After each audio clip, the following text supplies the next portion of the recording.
Welcome to Schweizerdeutsch Tutor. In the following video course Schweizerdeutsch für Anfänger, we want to teach you some basics of Swiss German. But first, we need to clarify some terminology. It is important to note that there is no such thing as the Swiss German. It is actually a collection of various local dialects. Our course materials are based on the Zurich dialect. However, many of the following videos are also helpful for learning other dialects. One of the biggest challenges in learning Swiss German, apart from the numerous local dialects, is the lack of an official orthography. Swiss German is a spoken language, and therefore different spellings exist.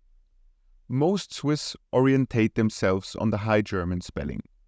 However, this means that pronunciation must also be learned.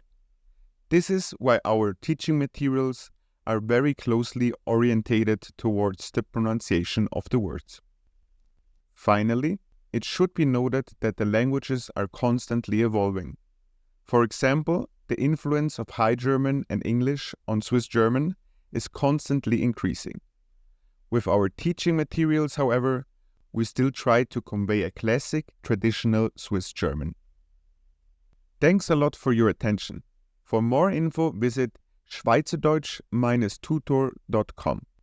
Next week, we are going to start our course with a video about typical Swiss greetings. Merci vielmal, macht's gut und bis zum nächsten Mal mit Schweizerdeutsch Tutor.